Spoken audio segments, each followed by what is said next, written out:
ప్రపంచంలోని ఏ దేశ ఆంతరంగిక వ్యవహారాల్లో మేము జోక్యం చేసుకోలేదు. మా మానాన మేమేదో ఆయిల్ అమ్ముకుంటున్నాము. మా జీవితాలు మేము చేస్తున్నాం. అణుబాంబులు తయారు చేయాలనుకుంటున్నది కూడా మా దేశ ప్రయోజనాల కోసం, మా దేశ రక్షణ కోసం. మేము ఎవరినో పేల్చడానికి కాదు, ఏదో చేయడానికి కాదు. కానీ మమ్మల్ని టార్గెట్ చేశారు. మా కొమైనీనే చంపేశారు. మా సుప్రీమోనే లేకుండా చేశారు. కాబట్టి మా సార్వభౌమాధికారానికి సవాల్ విసురుతున్న సందర్భంలో ప్రతిఘటించే హక్కు, అధికారం మాకుంది. ఎట్టి పరిస్థితుల్లో దానికి తగిన బుద్ధి చెప్తాం.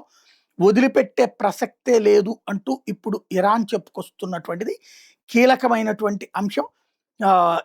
గ్యారంటీ రాబోయేటటువంటి రోజుల్లో తగిన మూల్యం చెల్లించుకోవాల్సి వస్తుంది అన్నటువంటి పాయింట్ని ఇక్కడ ప్రధానంగా హైలైట్ చేస్తున్నది.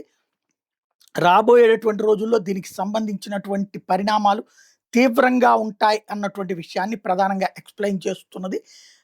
ఇవాళ కొన్ని అమెరికన్ యుద్ధ నౌకల్ని ధ్వంసం చేశాం, అట్లాగే దుబాయ్ మీద దెబ్బతీసాం, ఖతార్ మీద దెబ్బతీసాం, అరబ్ దేశాలు, గల్ఫ్ దేశాలు, అట్లాగే వీళ్ళ పేరేంది ఫ్రాన్సు, బ్రిటన్ వాళ్ళకి సంబంధించిన స్థావరాలు కూడా దెబ్బతీసాం. ఇక వదిలిపెట్టేది లేదు, మాకు ఆ హక్కు ఉంది అని చెప్తోంది ఇరాన్ ప్రస్తుతం.